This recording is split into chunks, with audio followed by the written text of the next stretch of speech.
Welcome to another exciting episode of Passion Projects, the podcast that shares inspiring stories of individuals from all walks of life who've been able to turn their passions into their careers. We'll dive deep into what drives them, the dreams they're chasing, and how they've made it all a reality. Our next guest is the brilliant and incomparable Abby Chen, a trailblazer in the sports media industry. A proud University of Colorado alum, Abby's journey took her from ESPN production to on-air reporting gigs in Alabama and Oregon, ultimately landing her at NBC Sports Boston, where she's covered the Boston Celtics for over a decade, including last year's championship run, which ultimately crowned them 2024 NBA champions. She's a rock star mom of two, and today we go beyond the sidelines to talk to her about what drives her, her own passions, resilience, and everything in between. So without further ado, here's Abby. Welcome to Passion Projects. Abby Chen, thank you so much for taking the time to join me today. How are you? I'm so excited to be here. I have a little congestion up here, so I apologize if I sound a little off, but I'm so excited to be here. Me too. Oh, I'm so excited to have you here. You are one of my favorite people. I am so excited that this reboot came and I was able to contact you. And it's an honor. Thank you so much. Please stop. No, you flatter me too much. You're too kind. You always have been, but I appreciate you so much. I wanted to begin by asking you, what is bringing you joy right now? That is a great question. At the moment, as the Celtics are embarking on what is expected to be another long playoff run, I am really enjoying the downtime that I have and being able to spend that with my family. The first round against the Orlando Magic, my kids were on April break. We have that here in New England. For some reason, they get 2 spring breaks, one in February and one in April. So the series shifted to Orlando just in time for that last weekend of April break. So I brought both of my kids down. They're 9 and 6. My mom met us there. They did Disney every day. And we were lucky enough that shoot around worked. So I would go to shoot around. I would meet them at one of the parks, get lunch, and then run back. So it was a lot. I'm not sure my work-life balance was really sustainable, but for 3 days we managed it. We had an awesome day at Magic Kingdom, the one off day that we had, and then they got to come back, and now they're back in school. So hopefully I can get a little more free time to do things like this. Yeah. Oh my gosh, they must have had the best time ever. Like that's they had a good time. It was hot. It was hot. So usually around 2:00 in the afternoon, they were done and just came back and swam in the pool. Oh yeah, the sun just beams down on you at that point. Yeah. They're the perfect age though, where the pool will entertain them for hours. So, and there's lifeguards at the Disney resorts. So highly recommend. I gotta go. I gotta make a trip with my son. We gotta go. No, you're not far. You're not far. Yeah. The first time I took Mabel to Disney World she was less than 2. We used to go. My dad is retired. He lives in Cape Coral. And so we used to go just visit him whenever my season would end. And so she's 9 now. So that was 8 years ago. The Celtics did not have long playoff runs. So whenever they would end, we'd just go stay with my dad. And the first trip, there was nothing for kids to do in Cape Coral. We went one day, I think we went to the beach, and Mabel lasted about 20 minutes because she was, a baby and didn't like sand. And then the second day we went and looked at manatees. And after that, I was like, I'm out. What do we do? So we went to Disney. And, she had a great time. So I recommend it. We had to leave. We left the park like twice a day. Then I remember to get her some naps, and then just took the bus back. And so that is how our Disney journey began. Yes. The one time we took him, my son was to Animal Kingdom when he was just 2, because they're free until they're 2, and then it's like an airplane. You got to use that time up. Although at that point they don't remember it, and they exactly. It was just more. Yeah, it was more for us taking the animals, all the things. Mm-hmm. But that's exciting. I want to know. Let's take you back, way back, where it all began for you. What made you fall in love with sports? My dad. I grew up. I'm one of 3 girls. I'm the oldest, and I don't know why or if it was me, but sports were just part of our everyday life. I grew up playing soccer. My middle sister loved softball and volleyball. And then my youngest sister, played soccer, but once she got older, played flag football and stuff. But I just remember my dad he took us to we would go to Denver. We were in Denver, the suburbs of Denver. So we would go to Bronco games. John Elway is still my idol, although I know today that's a little rough. And we happened to be in Denver. This is dating myself, but the inaugural year that the Colorado Rockies started, and my sister was really into softball. So we went to a bunch of those games. She went to a Dante Bichette camp over the summer and just fell in love. And even though she was one of the few girls, she was awesome and just hung with the boys. And I think that's something that really stuck with her and has been really great for her. I just think that there's so much value in sports. And Payal, I will tell you that my daughter now, Mabel, she has no interest in sports. And it is so confusing for my husband and I, because we both grew up playing sports nonstop. We love them. We met at ESPN. And she is just not into it. We tried to make her play soccer for 3 years straight, and she cried every single time. As a woman, especially, I see so much value in it, whether it's leadership and responsibility and holding yourself accountable, working as a group, everyone working together as a team towards one common goal. I think there's so much value in that. And so it's heartbreaking for both of us. She also just does not have a competitive bone in her body, and we don't know how that happened. She does. What about gymnastics? Does she like gymnastics? She does gymnastics. She's doing gymnastics, but she's on a very casual team.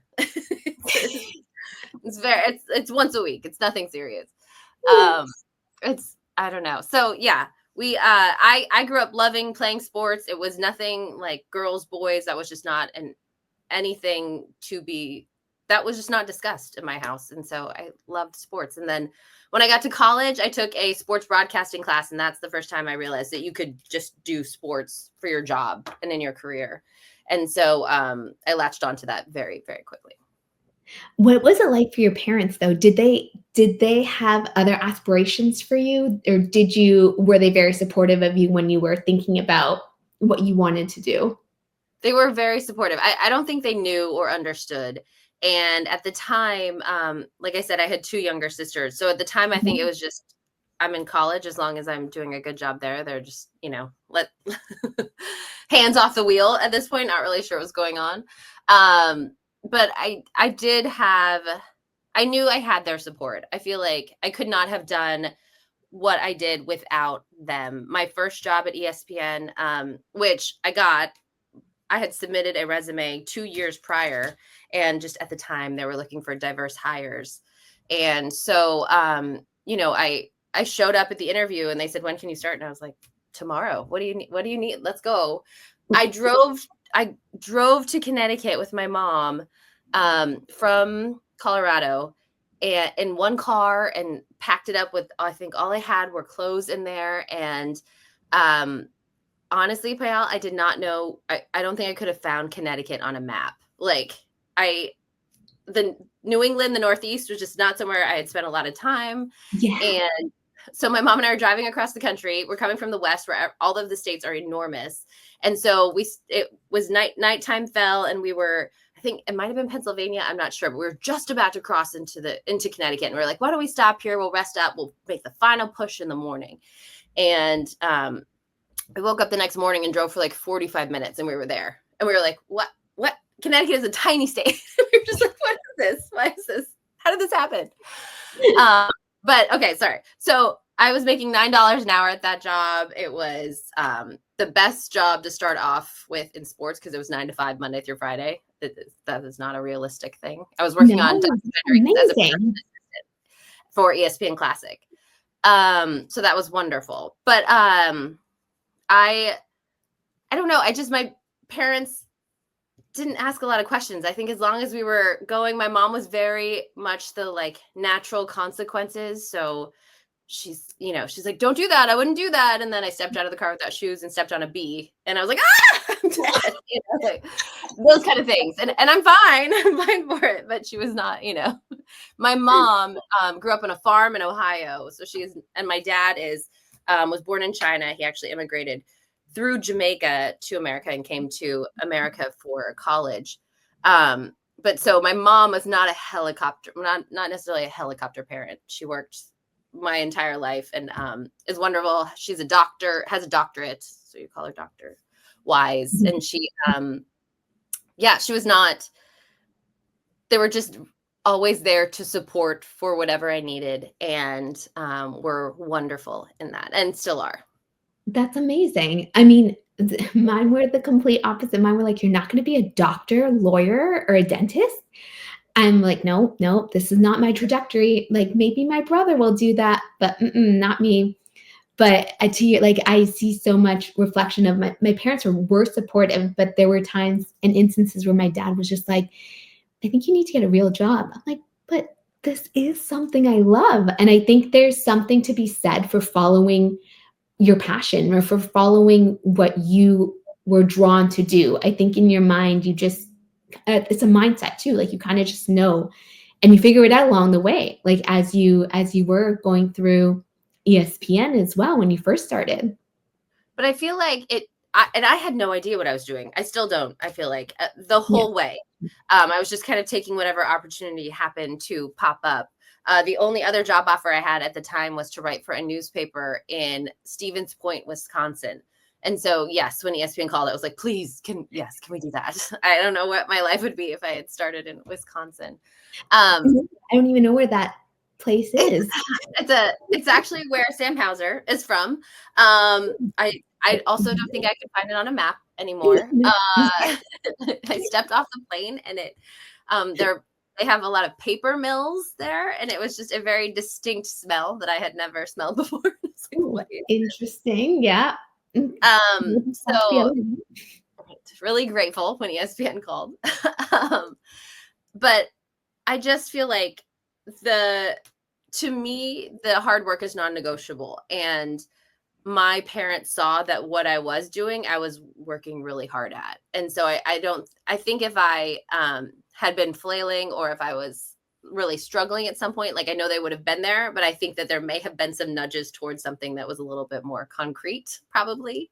Mm-hmm. I just kind of kept grinding, and just kept taking that next step and didn't have to come back to them for help and support. Great. Thankfully. Exactly. That is amazing. And those next steps led you to various places in the US too, right? You went from Alabama to... Yeah, we started in Connecticut and then moved to Alabama. And my first on-air job was in Montgomery, Alabama, which I was laid off from. That I couldn't have done. But I did have, he's now my husband. His name is Mike. But I had Mike and I moved to Alabama together. His brother was married a woman from there. So as a random as that is, they're from Kansas. And so we had family there. So we had family in Alabama. That first job, I was making $9.50 an hour, no benefits, nothing. I was living in Birmingham, driving to Montgomery. So 80 miles a day and working part-time for 3 days a week. They needed help with their football coverage. Obviously in Alabama, football is king. And I was laid off from that job because for some reason at that time they had 4 sports reporters for a station in Montgomery. Yeah. So that is also not sustainable. So after football season, I got laid off from there. And then, but thankfully someone in Birmingham saw me at a Nick Saban press conference and saw how hard I worked, thought I asked an okay question, and took a shot on me and that was my first full-time job on air, was in Birmingham. And my salary at the time was $27,000 a year. And that felt awesome. Yeah. So, I bet. It's all relative. But yes, but I couldn't have done that. I did have some savings from my time at ESPN, but I did have a significant other at home who was helping to pay the rent, helping to buy the food, had another income. And so I don't think I could have made these steps without that kind of help. Definitely. And all the different opportunities that you had, like you were very versatile too. Like you were doing behind the scenes as well as then doing on air. And I recall from your podcast, you had mentioned that you were lugging around one of those huge cameras too, right? With the tripod, with everything, sweating and wearing.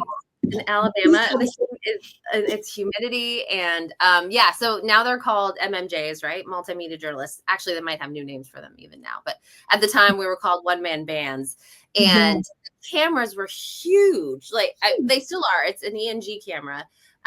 Thankfully we had cards and it was not tape, or like didn't have to carry around a tape deck. But yes, I'd have this huge camera, my laptop bags, you edit everything yourself, and then the bag that carries all the gear for the camera, and then the tripod. And so I just remember I had different straps going everywhere. And down south, men would be like, "Can I help you with that, little lady?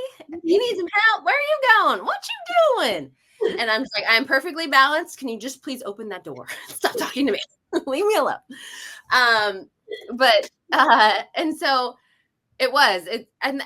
that's the grind. I feel like that's when a lot of people who don't have the passion for it, for sports or for production or television, that's when they're weeded out, because that story I told. I was covering an Alabama baseball practice.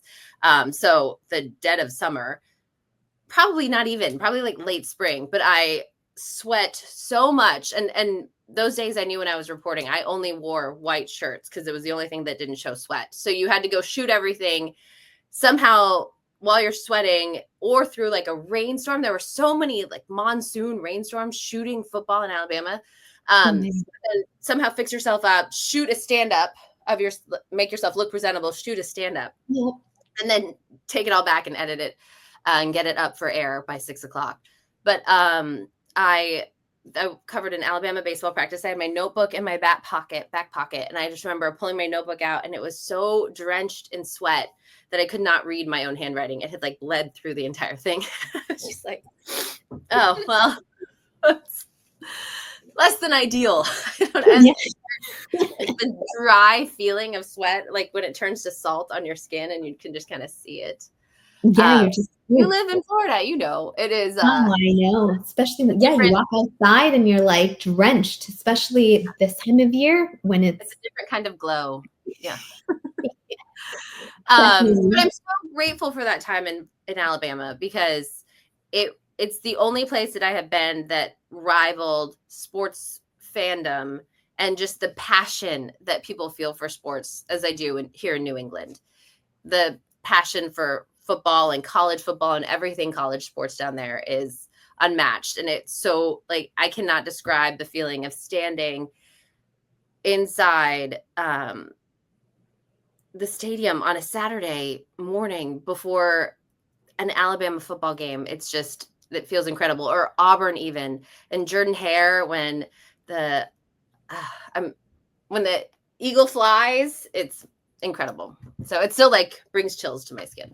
That's amazing. It's like such an adrenaline rush, like when you're there. It's emotional. Every single time, every week, it was emotional. I was like, "Oh my gosh, that I get to be here and do this and experience it." It's so fun. It takes me back to like my days working at Rogers Television, but the excitement or the sports atmosphere was, I guess it wasn't the same as it was in the US, because I remember even covering York University games, games, women and men, and the crowds. They've improved, I think, now, but back then it wasn't even that many people. Like, you can just go in and sit, like there would be like maybe a handful of people in the stands.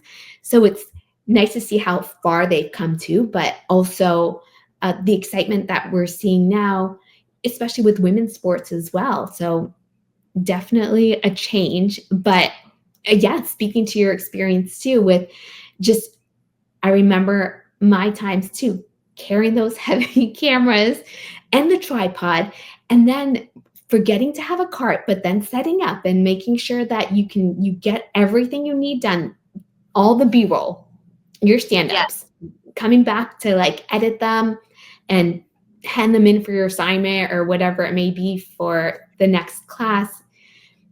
And A doing it lot. all on deadline, yeah, and trying to just get it all in and get it done well.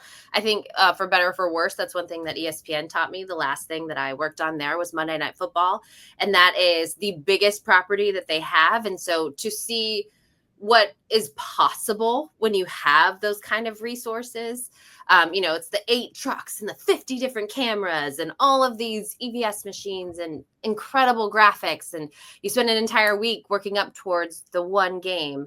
And so to go from that to I'm myself trying to shoot these packages and put together something, and that you'll never ever reach that standard, but you try and you grind so hard to try to do something that you're proud of. And so it's a lot of work. It was a lot of work, but at the time I enjoyed it. Looking back now, I'm not sure how I did that.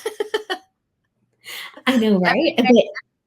Because we would be at the marquee high school football game the night before, and then it was either Alabama or Auburn. I got to cover Auburn, which I'm glad for. I was there the year they won the national championship with Cam Newton. And so you're up late the night before, so you can do the 10 or 11 o'clock news and be live from the football game, and then wake up the next morning and drive 90 minutes, 2 hours down to Auburn to be there for, they always had I forget what it's called. It was not called the catwalk, but it was like it might have been called the catwalk, where just people are, when the players arrive and everyone is cheering for them as they go into the locker room. And so it was a grind, but it was, looking back on it, it was so fun. I just have no idea how I did it. Yeah. But all those reps led you to where you are today too, right? Like that, how did that then turn into you landing an opportunity with NBC Sports? Well, it wasn't direct. There was reps. The thing about local news is, though, you work all day. You work so hard for this 2 minutes, and that kept getting cut back, or typically in a newscast for local news. And so while I was in Alabama, I just could not get over my flubs. You just you work so hard, and then you have these 2 minutes and you have one mistake, and I just would dwell on it all night and then all the next day until I got to do something else. And that is one thing that I love about doing Sidelines, and what I get to do now is that when I screw something up, I can't think about it, because I have to move on. There's something else coming. I have another hit that I need to focus on, or I have the halftime interview, or I have to start thinking about something else. So that has been really good for me. But so from Alabama, Mike got into his business with his brother, got into an entrepreneurial incubator program in Seattle called Techstars. So he moved to Seattle. I finished the first couple years of my contract in Birmingham, and then moved to Seattle without a job. I went to every local there and said, I'm here. I have this production experience, whatever you need, I'm available. And I also went to, at the time, there was Comcast Sportsnet Northwest. So they were based in Portland, but back then they, because the networks need to fill 24 hours of television. So the way they did that, and it still happens today, is they put a radio show on TV. And radio is really hard for TV because they have 6 to 7 minute breaks, whereas in TV we have, 2 minutes.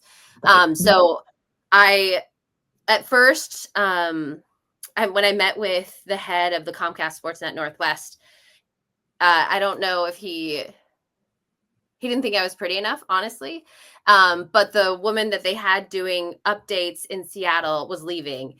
And I was like, I'm here, whatever you need. Let's go. I'm ready. I'll be ready. And so that's how I started with Comcast Sportsnet Northwest. And in Portland, the only professional game in town are the Portland Trail Blazers. So once I cut my teeth and proved on radio that I could do my hair and makeup enough, I guess, to be presentable for that boss, he did give me more opportunities. And I'm actually really grateful, because he allowed me to, I feel like I grew so much in that time. At the time, college football was huge in the Pacific Northwest. It was when the Pac-12, rest in peace, Pac-12. But Chip Kelly was at Oregon, and Steve Sarkisian was at Washington, and then Oregon State and Washington State were also really good. So college football was just had taken hold. And so we did a 2-hour pregame show on Saturdays, a lot like College Game Day, but just focusing on those 4 schools in the Pacific Northwest. And it was so fun. My experience covering college football obviously led me to that opportunity, but it was just the coolest thing that I got to work on. And then like you said, 2 hours of reps of hosting a show that I was in no way ready for in that moment, but really got to cut my teeth doing that was amazing. And I got to do that for 2 years, and it was, it transformed me as a broadcaster. Cause that was the first place that I felt like I really had found any sort of comfort level in front of the camera. I know kids coming up these days and they have cameras in their faces and shooting selfies all the time, but it was not natural for me. But yeah, I'll tell you my first on-air live shot. I remember in Montgomery, their minor league baseball team was called the Biscuits. They shortened it to Skits, and it was awesome. They used to shoot like biscuits with butter into the stands instead of t-shirts out of the cannons. That's amazing. Best marketing ever. But I went to a Skits game, and the anchor introduced me. His name is Jeff Shear. He's still one of my friends to this day. He's wonderful. He introduced me, and I had written my stand-up. I had it memorized. I might even still be able to say it today. I had it word for word done, and I spit it out so fast. And then I just said, "Back to you, Jeff." And we were still under VO. Like I was supposed to talk for 20 more seconds. And he was just like, "Okay, thanks, Abby. We'll learn more about that later, maybe." And I was just like, "Whoo, it's done." Like it took me a really long time to get comfortable. And I don't know if that's, that could be the Asian in me, but it took me a really long time. So having that platform in Portland was huge for me. But I went there, I moved there without a job, took a risk, and just kind of made myself available, and it worked out. So that's how Boston saw me, is covering the Blazers in Portland. I was there for, it was crazy. It was Damian Lillard's first year when he was drafted, which was awesome. But the year before that, they fired their coach midway through the season and handed it to an assistant. His name is Caleb Canales, and he is a wonderful human. He was in Dallas for a long time. I'm not sure where he is now. But he was just not a head coach at the time. Yeah. And as not a head coach, was not, ready at that time. And it was so interesting to see all of that unfold. LaMarcus Aldridge was still there. And, it was my first foray into the incredible drama and unknown of the NBA, and just like how amazing it can be, and you never know what's going to happen, and madness can always happen. And I love it. That's one thing I love about it. That is so true. You just never know. I'm curious to know. So I guess for me, I would always try to get my reps to land at these smaller markets. But in Canada, that opportunity wasn't always available. I would contact them. They're like, "We have a full slate of people. We don't need you." Or like, you get rejection after rejection. It's like, my teachers would always say, start at the small market, work your way back to Toronto. But when those opportunities weren't there, it's just like, what other avenue do I have? Which way can I go? And I remember for me, it was figuring out YouTube and like trying to hone my skills another way. And like, I was so green. And then that led to, volunteer opportunities with Rogers Television, or then with a South Asian music show that then cemented me in a way. I was like, okay, like I can interview these music stars, and they were local, but that gave me a roving reporter opportunity to then grow, just to show that there are other avenues and channels you can take to then get to where you're trying to go as well. But also networking. No path is linear. No path is the same. Yeah. From everyone who I've spoken to in this business. And it really is like you said, you have to have a passion for it, and you have to be able to battle through those rejections. And Payal, you're so right. Like, it's different here. I live in Boston, which obviously is a huge market, but I mean, about an hour away, there's a much smaller market in New Hampshire. And then Rhode Island also has, a full gambit of stations from ABC, CBS, NBC, and Fox.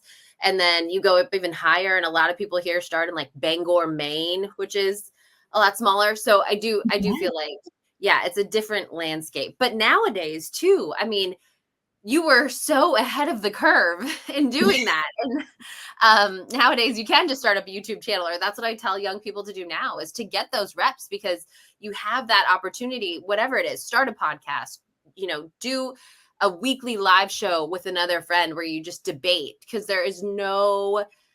you cannot replicate doing something live with that red light on in that moment. There's no feeling like it, and you cannot prepare yourself until that moment happens. And so, or whatever you do to prepare, it's not the same. You can't replicate that. And so it is a matter of like cutting your teeth. And I think that's incredible what you've done and we're able to do, just finding a way.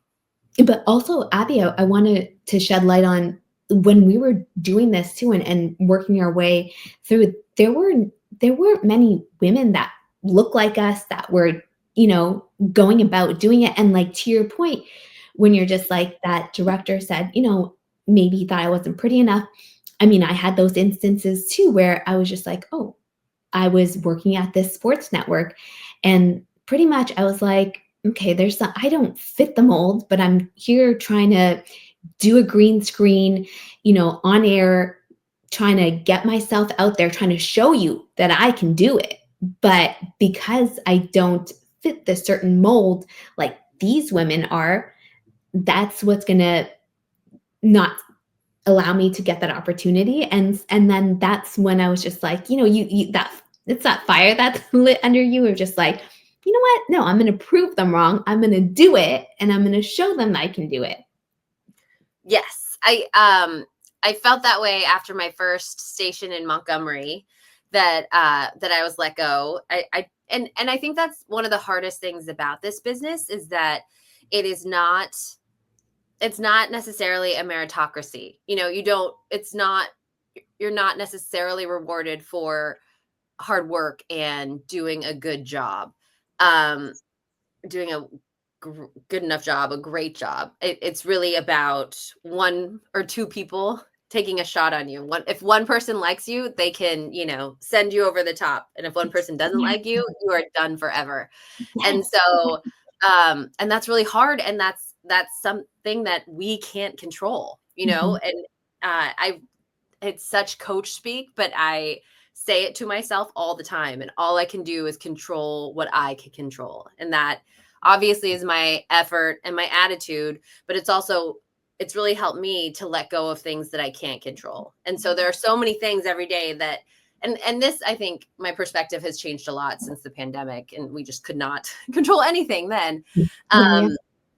But I don't sweat the small stuff as much as I used to anymore. And it is life-changing and freeing in a way that has been really helpful for me. It's so true. Yeah, exactly. Then that journey has led you. Yeah. And I think that you're right though, in that representation, I feel like, is so important.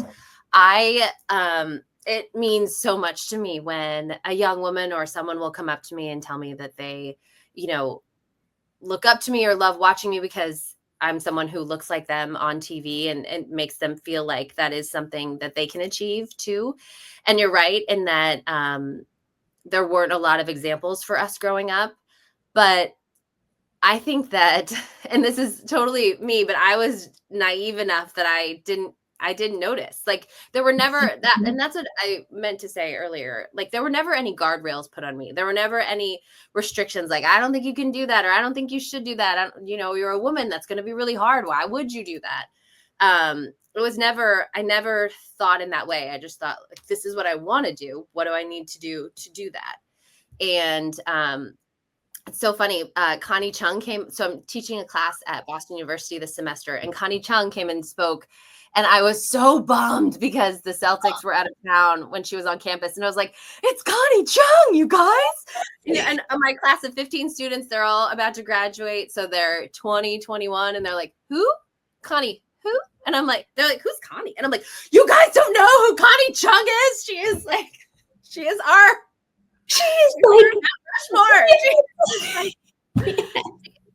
the woman. She was the one woman we had, and so like, yes, I compare everyone, everything to Connie Chung.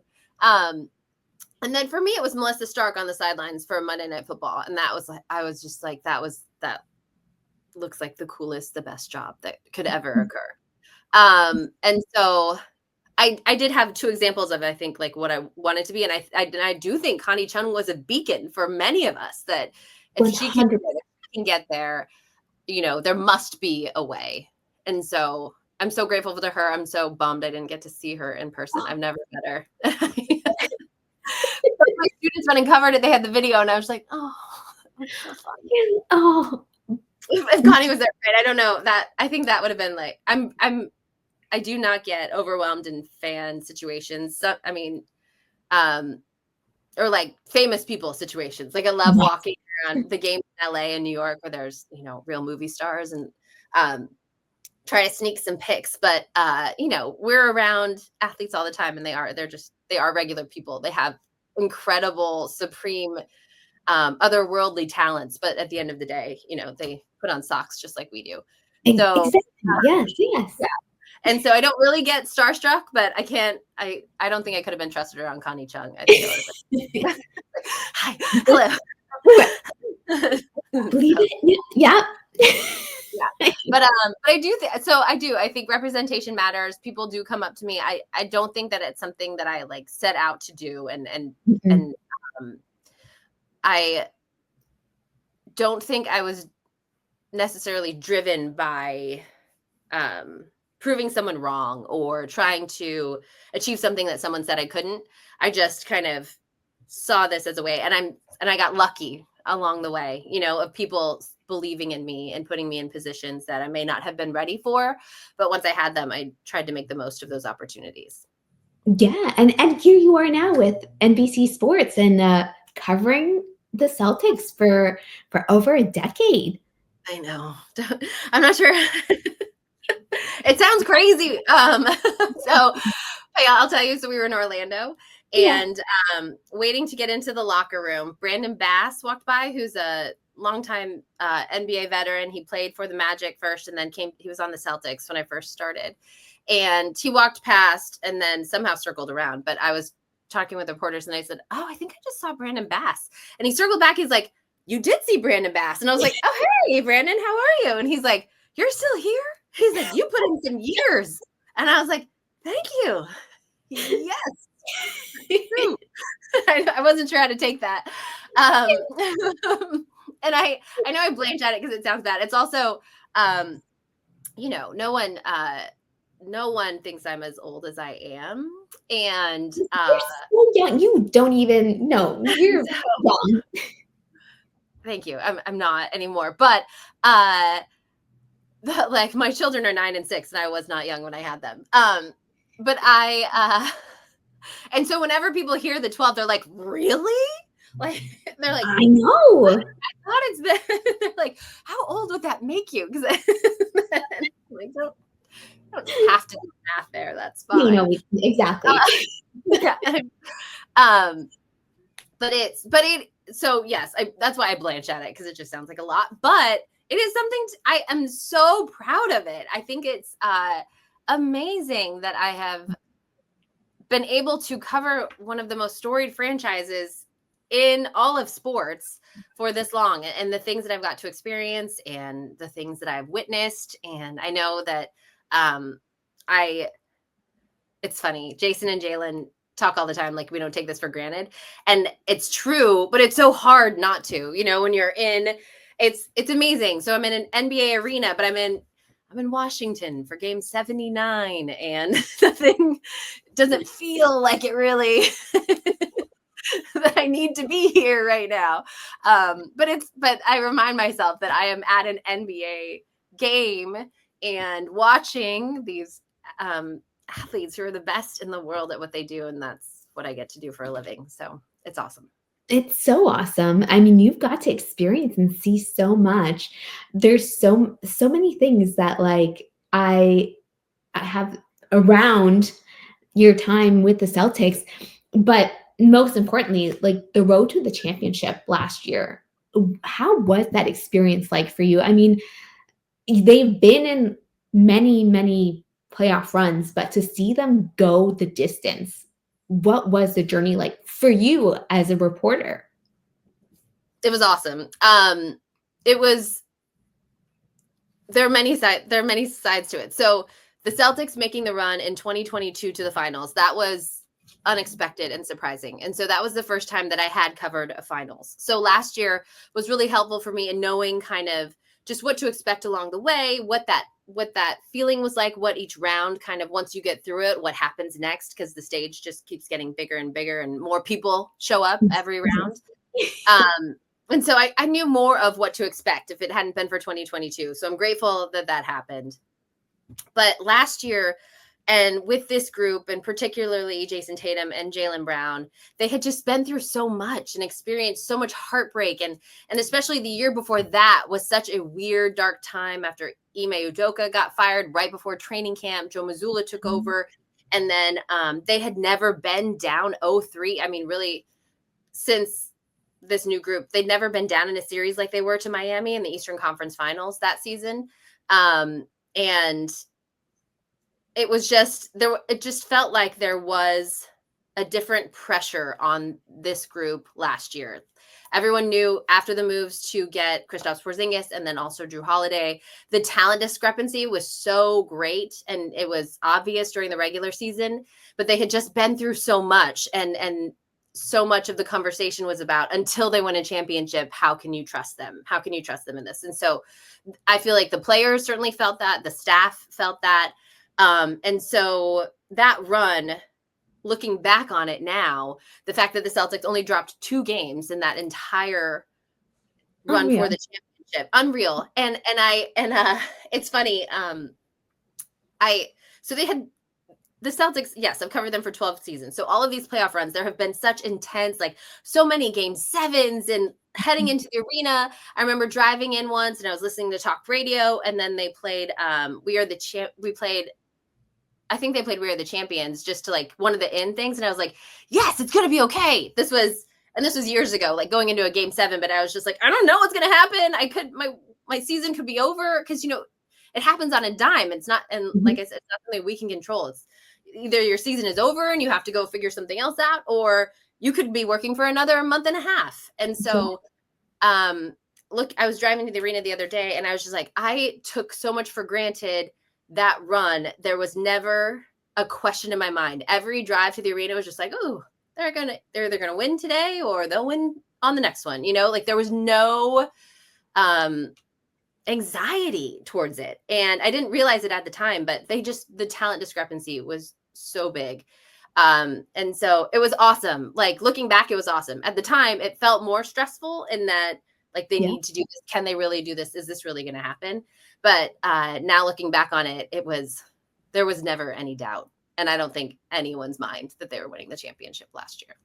Even in their minds, like they were so focused. They knew, like there was something, I think, in that room that they all came together collectively to knowing that this was going to be their opportunity.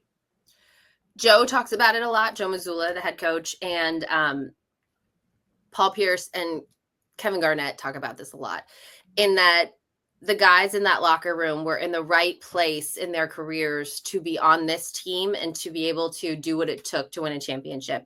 And what I mean by that is they didn't care. Like the individual stuff didn't matter at all to any of them. And it was all about winning, whatever impacts winning, whatever it takes to win. And I am willing and able to do whatever the team needs for me to win. And you see that embodied in a guy like Drew Holiday, who has, a 50-point game in his bag. He could pull out whatever he needs on a night-to-night basis, but that's not what this team needs from him. And we saw in the Orlando series just how important he is to that group without scoring 30 points a night.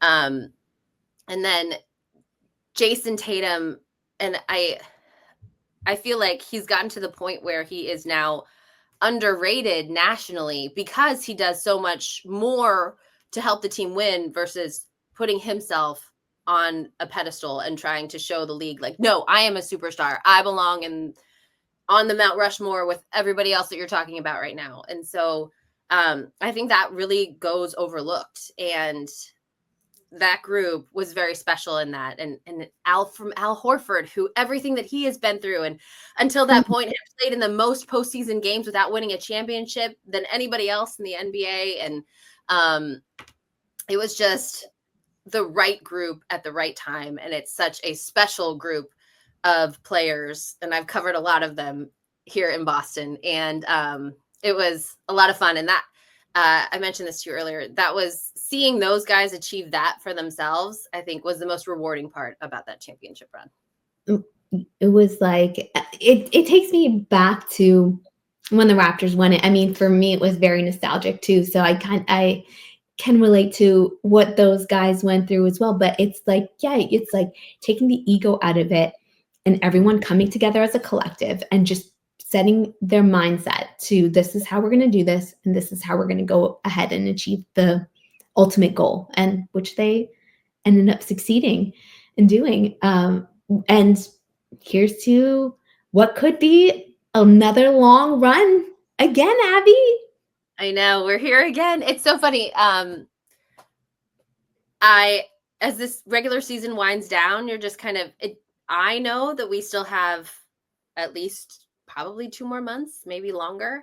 And so it's not, everyone else is kind of wrapping up the season. And then so we only get, the local broadcast only get to do the first round. So I have done my final game on the sidelines, but it's just so hard to trick your brain into that. Like, this was the last one of those. But it's still, there's still, 3 more series potentially ahead. And so, but to like, you have to say goodbye to all the production, the amazing production people. We have the best staff in the entire business doing all of, like, working so hard every day behind the scenes.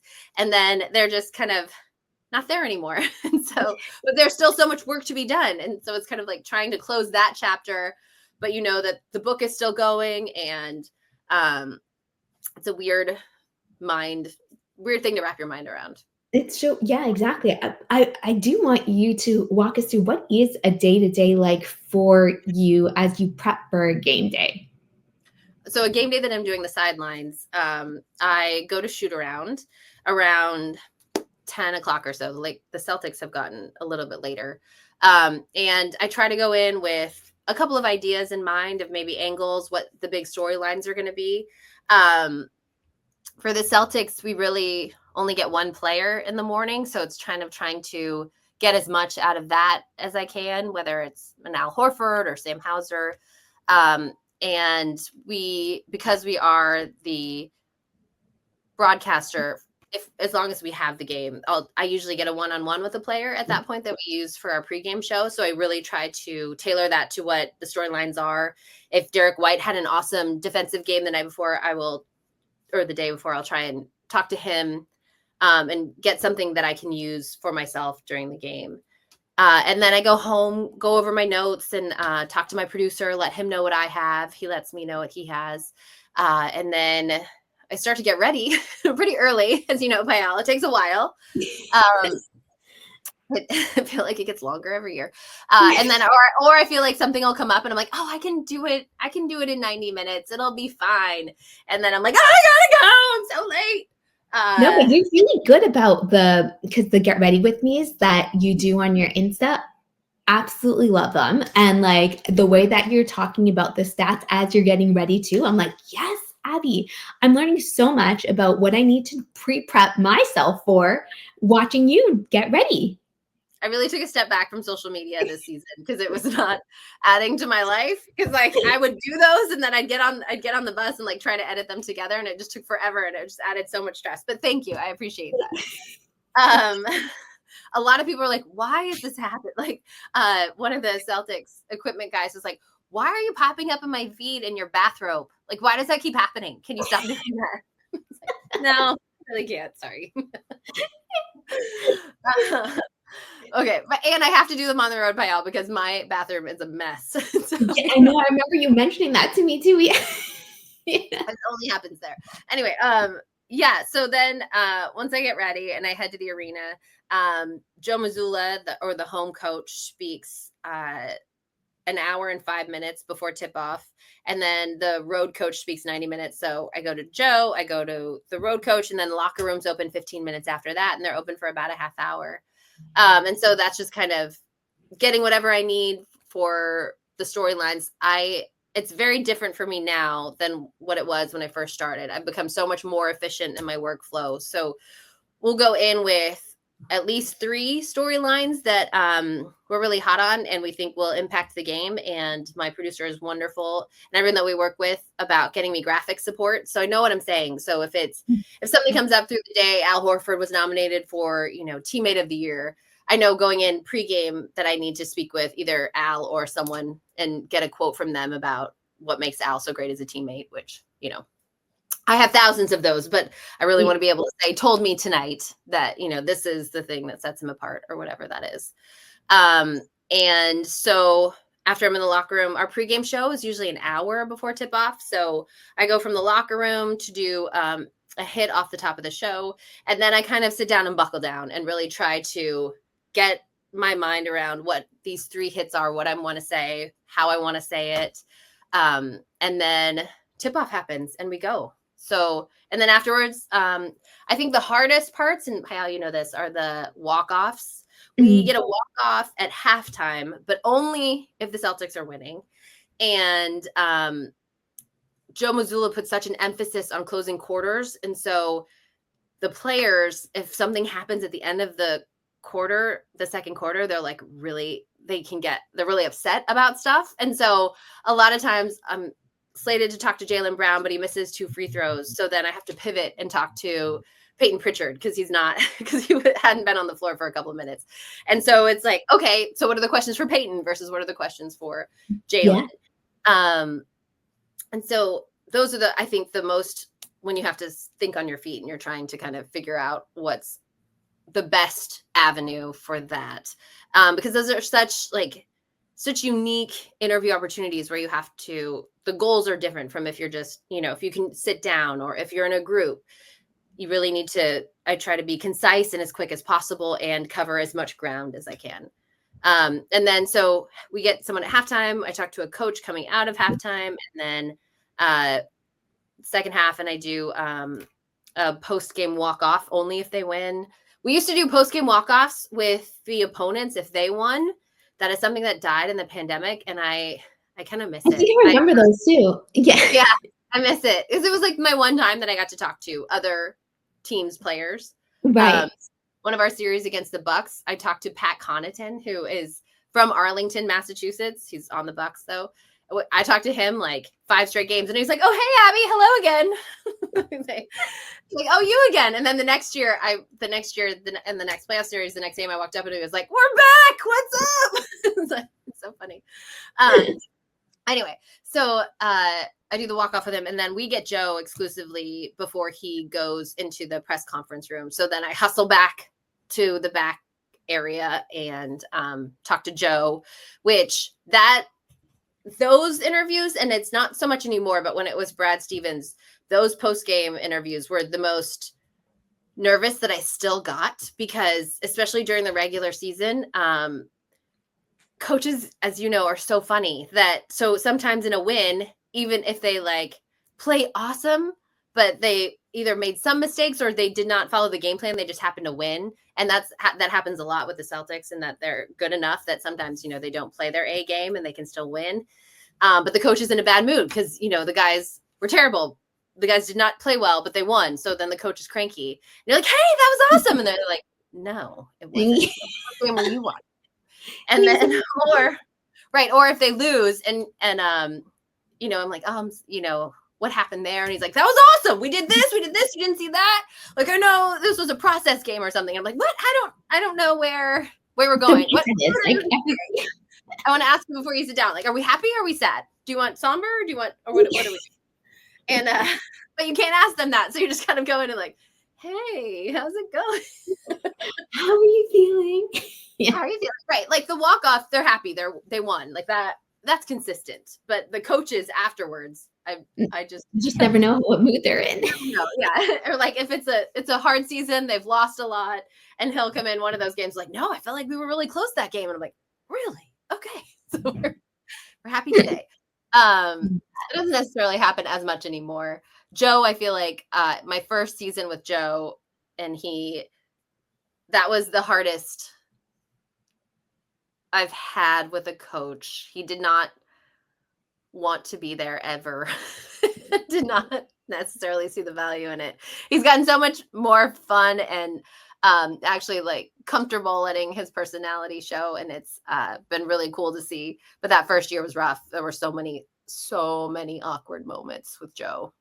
Well, I was gonna ask, like, how do you get into when you're interviewing them? I mean, if they are like, how do you get to their personalities out? Is it hard, especially because you have such a short time period with them that you just have to kind of ask the questions? But sometimes is it like pulling teeth because you're trying to probe them, but they're not giving you that much? Yeah, it really depends on the person, the personality. I do have the benefit that I'm there every day, so they're used to seeing me. So if it is someone who may be a little bit more buttoned up, they at least know that I'm a relatively safe space. But that's what I love about, I do love that about the regular season, is that every game has a different story and offers us a different opportunity to show hopefully the many sides of these guys, because they are so much more than what you see on the floor. But like a Luke Cornett is an example of that. I love talking to Luke Cornett. He is such an interesting, funny, genuinely awesome human. And he is someone you don't have to work hard for to bring that personality out of. I think there's like Peyton Pritchard, who is wonderful, but is just solely focused on basketball. And so to find ways to get him to smile or to crack a joke. I mean, he's funny and he has a great sense of humor, but if you can get him to smile and laugh, or Jaylen Brown is like that as well. It feels like a huge win. And I also really enjoy, a lot of these guys love talking about their teammates. And so to me, that's a way to bring out, if they're not wanting to talk about themselves and what they have done, or if they're frustrated with themselves, to ask them about something someone else did, or a funny play that happened, or an awesome play that someone else did. To me, that's a way to really get them talking and get them excited about something if they're frustrated about something else.